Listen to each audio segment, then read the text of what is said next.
part 2 would cut me off. But I went back to the Bible and I asked the Bible. I said, Bible, what do you say about people that have died and didn't come back? Because my brother died and he came back 3 days later.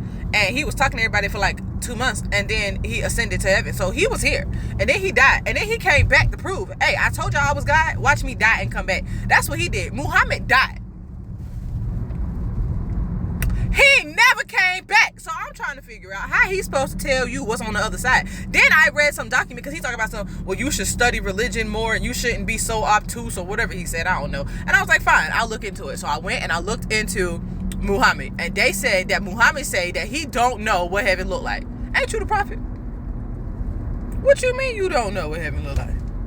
You need to die, go up there, look around, take a couple of selfies, and come back and tell us. But he can't do that. Why? Because dead people have no possessions to bestow. That man don't have nothing. When he died, he turned into sand in the ground. Ashes, dust to dust. He's gone. He can't tell you nothing. He can't help you do nothing. He ain't no savior. He's a dude. That's like praising Thor. Excuse me? If you can praise Thor, then somebody out there praising Loki. Because I don't understand why you think Thor is in charge when his own brother trying to kill him. Like, no. That's like saying, oh, I wanna praise Hercules' daddy. Well, what about Hades? They're equal.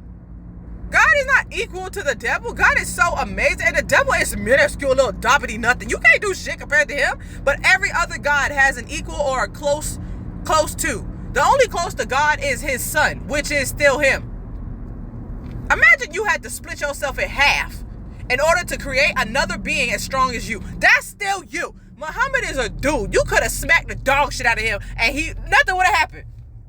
You smack the dog shit out of Jesus, your hand gonna fall out. Like, I don't think people understand that religion is not a storybook that we just tell our kids. It's not Disney Channel movies where we done took the old story and changed it and didn't tell you that Snow White wasn't kissed by the prince and woke up and was happily ever after, but instead she was smashed by the prince and got pregnant and gave birth to babies unconscious.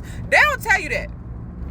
They don't tell you the full story. The full story of Jesus is he showed up, he was healing people, he had a hoe for a friend, he didn't judge nobody, he didn't care, he was fixing stuff, feeding stuff, helping people, they killed him anyway. Y'all ain't shit. Y'all don't like when people do the right thing. Y'all don't like when people try to help you. Y'all don't like when people are gracious, but then you turn around and praise a rock. That don't make no sense. How you gonna praise a man that you ain't never met, but you don't even respect your daddy and he right there? That don't make sense. If you gonna praise a man, praise your daddy.